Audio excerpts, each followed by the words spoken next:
আকাশে বাতাসে এখন শুধুই পুজোর গন্ধ, কারণ পিতৃপক্ষের অবসানে আজ মহালয়া। রেডিওয় বীরেন্দ্র কৃষ্ণর চণ্ডীপাঠ, দেবীপক্ষের সূচনায় পূর্বপুরুষের স্মরণে তর্পণ। হাওড়ার একাধিক ঘাটে ভোর থেকে তর্পণ। আকাশে বাতাসে চারিদিকেই এখন শুধু পুজোর আমেজ। আপনাদের আজ বিভিন্ন জায়গার ছবি দেখাবো। সকাল থেকেই আজকে শহর থেকে শুরু করে জেলা ভোর থেকে নদী ঘাটে তর্পণ। হাওড়ার একাধিক ঘাটে ভোর থেকে তর্পণ। বিভিন্ন জায়গাতেই সকাল থেকে তর্পণ চলছে। পিতৃপক্ষের অবসানে আজ দেবী পক্ষের সূচনা, আজ মহালয়া।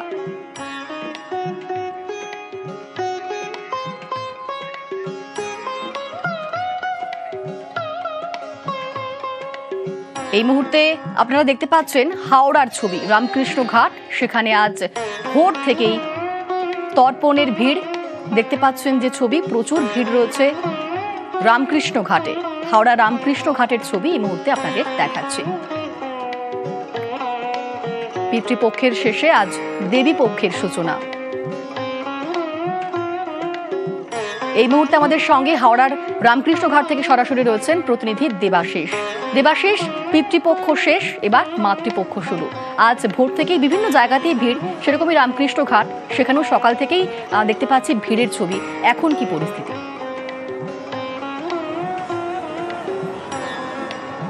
দেখো, অবশ্যই এই মুহূর্তে কিন্তু বলা যেতে পারে পূর্বপাড়ের যে শহর হাওড়া, সেই শহরের ভিড়টা একটু বেশি হয়। তার কারণ এই পূর্ব পাড়ের ঘাটগুলি থেকেই কিন্তু একমাত্র দেবীপক্ষের যে প্রথম সূর্যোদয়, সেই সূর্যোদয় কিন্তু একমাত্র এই ঘাট থেকেই দেখা যায়। ফলে সেই কারণেই সেখানকার মানুষের ভিড়, অর্থাৎ হাওড়ার উলবেড়িয়া থেকে বেলুড় পর্যন্ত প্রায় ৭৫টির বেশি ঘাটে এই মুহূর্তে তর্পণ চলছে।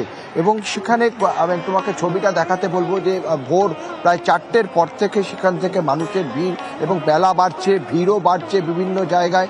এখন ভাটা চলছে, এরপর জোয়ার আসবে, তার আগে থেকে একটি বাউন্ডারি করে দেওয়া হচ্ছে, তার মধ্যে থেকেই তাদেরকে স্নান করা, তর্পণ করা সবটাই চলছে, এবং কঠোর নিরাপত্তার মধ্যে রয়েছেন। আমাদের সঙ্গে এই যে ঘাটে, এই ঘাটে আসার একটা আলাদা আমেজ রয়েছে, একটা আলাদা এই আনন্দ রয়েছে। হয়তো আজকে আমরা কথা বলবো যারা এসছিলেন এই ঘাটেই, তাদের সঙ্গে। দিদি, একেবারেই রামকৃষ্ণপুর ঘাট, এর কি আলাদা একটা মাহাত্ম্য রয়েছে? একদম ইতিহাস জড়িয়ে আছে, পুরাণ জড়িয়ে আছে, এবং আমাদের কলকাতার ইতিহাস এবং হাওড়ার ইতিহাস রামকৃষ্ণপুর ঘাটকে অনেক বেশি মাহাত্ম্যপূর্ণ করেছে। সন্ধ্যেবেলায় গঙ্গার আরতি আমাদের মনটা ভালো করে দেয়, আর আজকে সকালবেলা গঙ্গার তর্পণ। একেবারে মহিলাদের ভিড় কিন্তু তর্পণে দেখা যাচ্ছে অনেক বাড়ছে দিনের দিন। এটা কি এক দেবী শক্তির উত্থান? একদম, সময়টা বদলাচ্ছে, আমরা অন্যভাবে ভাবছি। আগে মেয়েরা শ্মশানে আসতো। একদমই দেবাশিস, তর্পণে মহিলাদের ভিড়ও বাড়ছে। এবার নজর রাখবো জেলার দিকে। জেলায় ভোর থেকে নদীঘাটে তর্পণ, দামোদরে তর্পণে বহু মানুষের ভিড়। তারই মধ্যে ডিভিসি জল ছেড়েছে, এবং ডিভিসির জলে টইটম্বুর দামোদর। দুর্ঘটনা এড়াতে তর্পণে সতর্ক রয়েছে প্রশাসন। সেখান থেকে আমাদের সঙ্গে সরাসরি রয়েছেন প্রতিনিধি দীপক। দীপক, ডিভিসির জলে এই মুহূর্তে টইটম্বুর রয়েছে দামোদর, তার মধ্যেই আজ ভোর থেকেই চলছে তর্পণ। এখন ঠিক কিরকম ছবি তুমি দেখতে পাচ্ছ?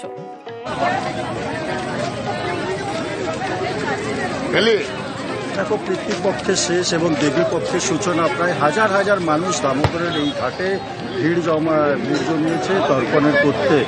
মহালয়া সকালে প্রত্যেক বছরে ঠিক এই দৃশ্যই দেখা যায় দামোদরের ঘাটে, কিন্তু এই বছর ঘাটে যারা আসছে তাদের মাথায় চিন্তা। কারণ হচ্ছে ডিভিসি যেই পরিমাণে জল ছাড়ছে, তাতে কিন্তু তাদের চিন্তা বেড়েছে।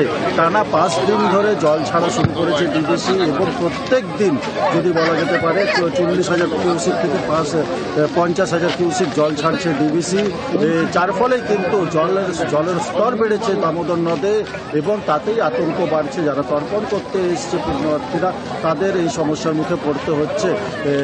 ডিভিসি ছাড়া জলে দামোদরে কয়েক ফুট জলের স্তর বেড়েছে, তাতে প্রশাসনের পক্ষ থেকে বাড়তি সতর্কতা দেওয়া হয়েছে। প্রশাসনের পক্ষ থেকে সিভিল ডিফেন্সের টিম মোতায়েন করা হয়েছে। সিভিল ডিফেন্সের টিম বিভিন্ন দামোদর ঘাটে তারা মোতায়েন করা হয়েছে। প্রশাসনের পক্ষ থেকে মাইকিং করা হয়েছে। আমরা বার্নপুরের ছবি দেখলাম, আর এবার চলে যাব সমুদ্র পাড়ে। আজ দীঘাতেও ভোর থেকেই তর্পণ চলছে।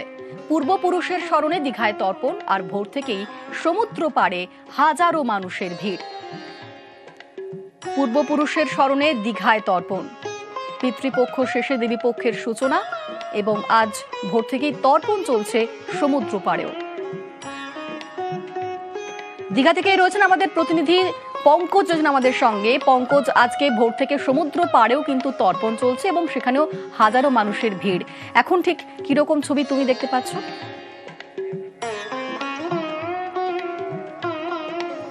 দেখো অনিন্দিতা, একেবারে যেখানে পিতৃপক্ষের যেখানে পিতৃদের পরলোকের যেখানে পরলোক গমন করেছে পিতৃপুরুষদের, তাদের শ্রদ্ধা যেখানে শ্রদ্ধা জানাতে, যেখানে পিতৃপুরুষদের শ্রদ্ধা জানাতে একেবারে সৈকত সরণি দীঘা প্রত্যেকটি ঘাটে একেবারে সকাল থেকে কিন্তু ভিড় জমিয়েছে পুণ্যার্থীরা। তার সঙ্গে তারা কিন্তু যেখানে পূর্বপুরুষদের শ্রদ্ধার জন্য তারা কিন্তু পিতৃ তর্পণ করছে একে একে করে। যেখানে ফুল, যেখানে তিল, ধান এবং গোটা ফল তারা নিবেদন করছে পিতৃপুরুষদেরকে শ্রদ্ধা জানাতে। একেবারে সকাল থেকে ভিড় রয়েছে। যেমন এই মুহূর্তে একেবারে দীঘায় জোয়ারের সময় একটু পর্যটক এবং যেখানে পুণ্যার্থীরাও রয়েছে তারা কিন্তু নামছেন না, তবে প্রশাসন পক্ষ থেকে যেমন তৎপর রয়েছে, মাইকিংও করছে, সব মিলে একেবারে সমুদ্র, যেখানে দীঘা সমুদ্র বিভিন্ন ঘাটে একেবারে পর্যটক সহ পুণ্যার্থীরা কিন্তু এই পিতৃ তর্পণ শুরু করছে। তুমি জানো যেখানে এই পিতৃতর্পণ যেখানে পিতৃপক্ষের অবসান, একবার দেবী পক্ষের সূচনা, একবার সকাল থেকে সেই আগমনী সুর বেজে উঠছে, একেবারে সেই পুজো গন্ধ এসছে। একেবারে বলা যেতে পারে ঢাকে কাঠি পড়লো শারদ শুভেচ্ছায়, যেখানে একেবারে আগমনী সুরে এই যে দেবী পক্ষের সূচনাতেই কিন্তু একেবারে মায়ের চক্ষুদানের কাছ থেকে শুরু করে পুজোর সূচনা শুরু হয়ে গেল। সেই মুহূর্তে যে পিতৃপুরুষদের যে পিতৃ তর্পণের মাধ্যমে তাদের পিতৃপুরুষদেরকে শ্রদ্ধা জানাতে সকাল থেকে সৈকত সরণি দীঘায় একেবারে পুণ্যার্থী সহ স্থানীয় যে বাসিন্দারা রয়েছে তারা কিন্তু এসে পিতৃ তর্পণ করছে। একেবারে আমরা সেই ছবি দেখতে পাচ্ছি। এবার চলে যাব সরাসরি শিলিগুড়ির ছবি দেখাচ্ছি। শিলিগুড়িতেও আজ তর্পণ চলছে এবং ঘাটে ঘাটে তর্পণের সেই চেনা ছবি। ভোর থেকেই শিলিগুড়িরও বিভিন্ন ঘাটে ঘাটে তর্পণ, পূর্বপুরুষদের স্মরণ, তাদের জলদান, আর সে কারণেই আজ ভোর থেকে শিলিগুড়ির বিভিন্ন ঘাটগুলিতেও প্রচুর মানুষের ভিড়।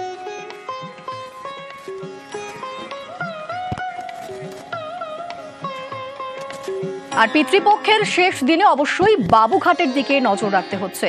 বাবুঘাটে ঠিক কিরকম ছবি, আমাদের সঙ্গে সরাসরি রয়েছেন প্রতিনিধি সান্নিক। মহালয়া মানেই তর্পণ, মানেই পূর্বপুরুষদের স্মরণ, তাদের জলদান। আজ বাবুঘাটের ঘাটগুলোতেও কি ঠিক সেরকমই চেনা ছবি?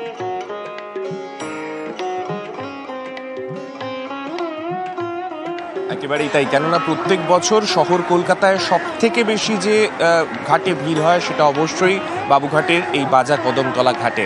আর সেই ছবিটা তোমাকে একবার দেখাবো। এখন রীতিমতো বলা যেতে পারে লোকে লোকারণ্য, যত দূর পর্যন্ত এই বাজার কদমতলা ঘাটের স্লোপে যতটা নজর যাচ্ছে পুরোটাই কিন্তু মানুষের মাথায় চোখে পড়ছে।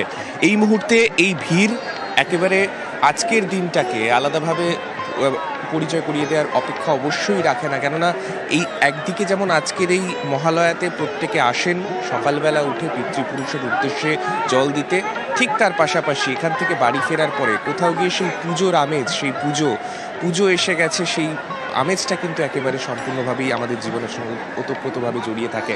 আর এই ছবিটা তুমি দেখতে পাচ্ছ, এখন প্রচুর মানুষের ভিড়, বিভিন্ন জায়গা থেকে, জেলার বিভিন্ন অংশ থেকে মানুষ এসছেন হুগলি নদীর ধারে এসে এখানে গঙ্গার পাড়ে এখানে পিতৃপুরুষের উদ্দেশ্যে জলদান করতে।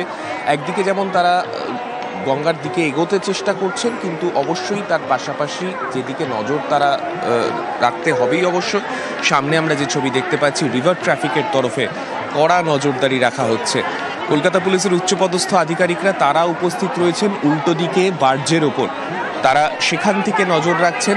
পাশাপাশি অবশ্যই যারা রিভার ট্রাফিকের যারা কর্মীরা তারাও রয়েছেন, তারা পুরো বিষয়টার উপর নজর রাখছেন। কোথাও কেউ যদি যে লিমিট অবধি মার্ক করা রয়েছে তার বাইরে যান বা আরেকটু এগিয়ে গঙ্গার মধ্যে গভীর অংশের দিকে এগোতে চেষ্টা করেন, সঙ্গে সঙ্গে তাদেরকে সতর্ক করার ব্যবস্থা সেটাও কিন্তু রাখা হয়েছে।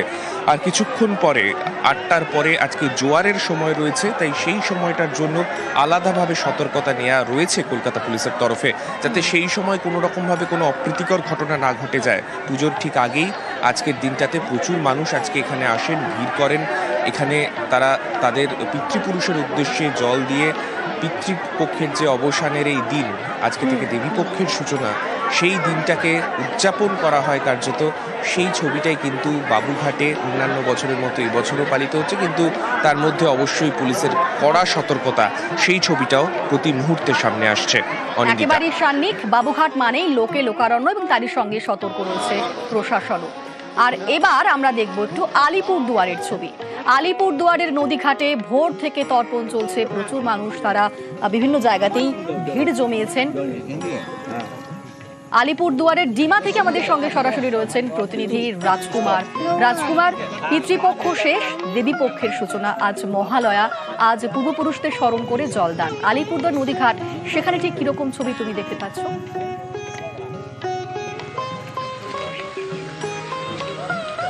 দেখো অনিন্দিতা, এই যে আলিপুরদুয়ার শহর, আলিপুরদুয়ারের শহরের পাশ দিয়েই বয়ে গিয়েছে কিন্তু ডিমা নদী। সকাল থেকে ডিমা নদীর বিভিন্ন ঘাটে কিন্তু ভোর থেকেই এই তর্পণ শুরু হয়েছে এবং বিভিন্ন ঘাটে মানুষদের এই যে পিতৃপক্ষের যে অবসান এবং মাতৃপক্ষের যে শুভ সূচনা, এই লগ্নে কিন্তু একেবারে পূর্বপুরুষের প্রতি মানুষজন তর্পণ তারা দান করছেন। বিভিন্ন ঘাটে কিন্তু এই ছবি দেখা যাচ্ছে। নদীঘাটগুলোতে যেমন এই ছবি, তেমনি অন্যদিকে কিন্তু আলিপুরদুয়ার শহরের যে সাউন্ড সিস্টেম, সেই সাউন্ড সিস্টেমে কিন্তু সকাল থেকেই মহালয়া শোনাচ্ছে আলিপুরদুয়ার পুরসভা। এক কথায় দেবীপক্ষের যে সূচনা, সেই সূচনা কিন্তু সর্বত্র কিন্তু জানান দিচ্ছে। নদীঘাটেও কিন্তু তর্পণ চলছে।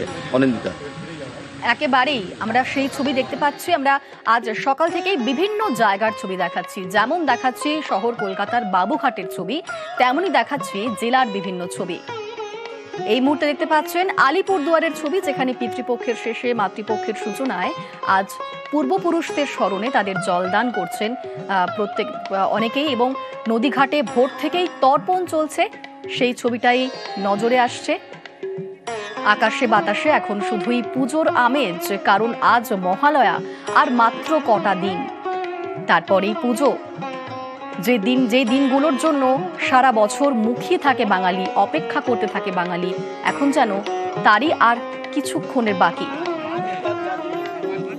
আপনারা দেখতে পাচ্ছেন বিভিন্ন জায়গার ছবি। একদিকে বাবুঘাটে আজ লোকে লোকারণ্য এবং অবশ্যই সতর্ক রয়েছে প্রশাসন। তারই পাশাপাশি রামকৃষ্ণ ঘাট হাওড়া, আজ হাওড়া রামকৃষ্ণ ঘাটেও সকাল থেকে প্রচুর মানুষ ভিড় জমিয়েছেন, আজ তর্পণ চলছে ভোর থেকেই। তারই পাশাপাশি নজর থাকবে দামোদরের বার্নপুরে।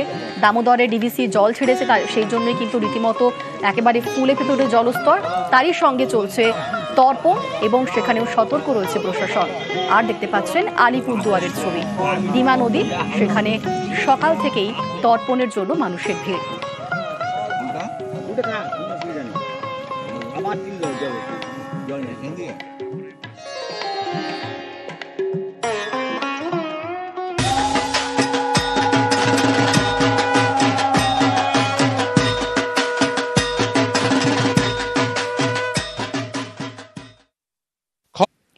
মায়ের কিডনিতে বাঁচবেন মেয়ে। পান্ডুয়ার আজমিরা খাতুনের দুটো কিডনি নষ্ট। আজমিরাকে কিডনি দিয়ে বাঁচাবেন তার মা, দেবেন নতুন জন্ম।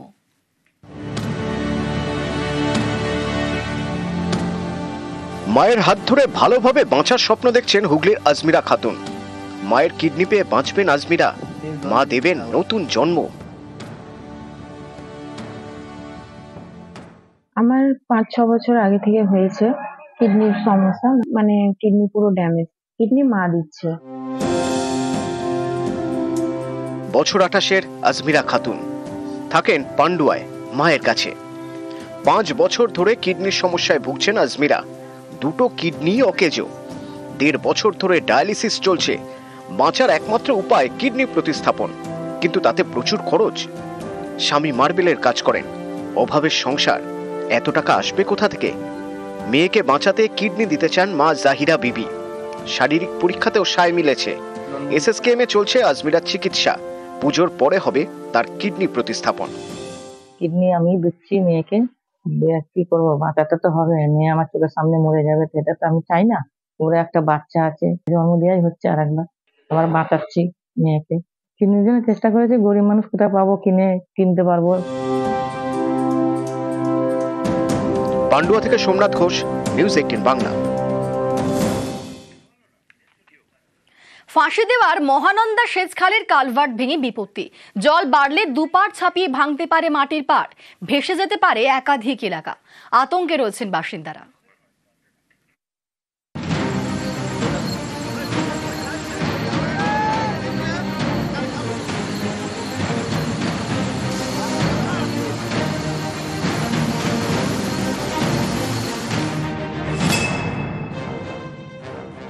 কালভার্টটা ভেঙে গেছে, কাগজটা গ্রাম প্রায় ডুবে যাবে, আতঙ্কে রয়েছে। নাম মহানন্দা সেচখাল, কিন্তু এই সেচখাল দিয়ে যায় তিস্তার জল। শিলিগুড়ির ফাঁসি দেওয়ার এই সেচখালের কালভার্ট ভেঙে গিয়েছে। জল বাড়লেই দুকুল ছাপিয়ে যেতে পারে, ভাসিয়ে দিতে পারে আশপাশের এলাকা। আতঙ্কে স্থানীয়রা। জলের তোড়ে ভেঙে গিয়েছে প্রায় 20 বছরের পুরনো কালভার্ট। সিমেন্টের চাই ভেঙে পড়ে রয়েছে সেচখালের হিউম পাইপের সামনে। জল বাড়লেই দুকুল ছাপিয়ে যেতে পারে। এর জেরে মাটির পাড় ভেঙে যাওয়ার আশঙ্কা। ভেসে যেতে পারে একাধিক এলাকা। ক্যানেলে পুরোপুরি জল ছাড়া হয়, এক তো যোগাযোগ বিচ্ছিন্ন হবে, দ্বিতীয়ত ক্যানেল ভেঙে জল গ্রামে বা বস্তিতে মাঠে ঢুকে যাবে। তিস্তা মহানন্দা ব্যারেজ ডিভিশন, আমরা আমাদের ব্লক প্রশাসন বিভিন্ন জায়গায় আমরা জানিয়েছি। হয়তো তারা দ্রুততার সঙ্গে এর ব্যবস্থা নেবে। আমরা আশা করছি তারা তাড়াতাড়ি এটা মেরামত করার ব্যবস্থা করবে। ফাঁসি দেওয়া থেকে বিশ্বজিৎ মিশ্র, নিউজ 18 বাংলা। প্রায় 15 বছর বেহাল রাস্তা, সেই রাস্তা এবার নতুন করে তৈরি হচ্ছে, পড়ছে পিচ। নদিয়া চাপড়ার গ্রামে রাস্তার জন্য বরাদ্দ প্রায় 35 লক্ষ টাকা। দুর্গাপুজোর আগে কাজ শেষের টার্গেট।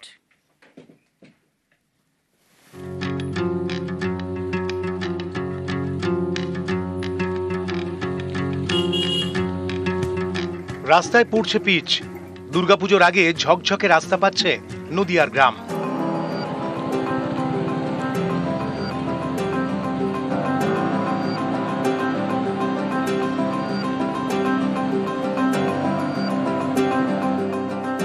চাপড়ার পিঁপড়াগাছি গ্রাম পঞ্চায়েতের কড়ুইগাছি। এখানকার মানিকতলা বাজার এবং দুধখোলার মধ্যে 1.5 কিলোমিটার রাস্তা প্রায় 10টি গ্রামের বাসিন্দাদের বড় ভরসা। এ পথেই পড়ে একাধিক স্কুল, অঙ্গনওয়াড়ি কেন্দ্র এবং স্বাস্থ্য কেন্দ্র। স্থানীয়দের দাবি, এমন একটি গুরুত্বপূর্ণ রাস্তা প্রায় 15 বছর ধরে বেহাল। ইটের রাস্তায় খানাখন্দ, যাতায়াত করতে হয় ঝুঁকি নিয়ে। বর্ষায় দুর্ভোগ আরও বাড়ে। সম্প্রতি এই রাস্তা সংস্কারের উদ্যোগ নেয় নদিয়া জেলা পরিষদ। বরাদ্দ করা হয় প্রায় 35 লক্ষ টাকা। এরপর কাজ শুরু। কড়ুইগাছির রাস্তায় পড়ছে পিচ। 700 কিলোমিটার রাস্তা তৈরি হবে, তার মধ্যে এই রাস্তাটিও আছে 446টি রাস্তার মধ্যে। এই কাজগুলো অবিলম্বে আমরা এস্টিমেট তৈরি করে পুজোর আগে আমরা সরকারের কাছে পাঠিয়ে দিতে পারবো। 446টার মধ্যে প্রায় 105-6টির মতো রাস্তা আছে যেগুলো কংক্রিট রোড হবে, এবং বাকি প্রায় 330-40টার মতো রাস্তা আছে যেগুলো ব্ল্যাক টপ বা পিচের রাস্তা হবে। গ্রামে তৈরি হচ্ছে নতুন রাস্তা। দীর্ঘদিনের ভোগান্তি শেষের অপেক্ষায় পিঁপড়াগাছি। রাস্তাটা তৈরি হচ্ছে অনেক দিন থেকে পড়ে আছে, 10খানা-12খানা গ্রামের লোক এখান দিয়ে যাতায়াত করে। জায়গা এখন রাস্তাটা হয়ে যাচ্ছে, মানুষ সব খুশি হবে। রাস্তাটা দীর্ঘ প্রায় 10-15 বছর বেহাল হয়েছিল, জল কাদা হয়তো, অ্যাক্সিডেন্ট হয়তো। এখন জেলা পরিষদ থেকে রাস্তাটা তৈরি হচ্ছে, আমরা খুব খুশি। পিচের রাস্তা, এখন আমরা এই কাজটা হতে আমরা খুব খুশি। নদিয়া থেকে সমীর রুদ্র, নিউজ 18 বাংলা।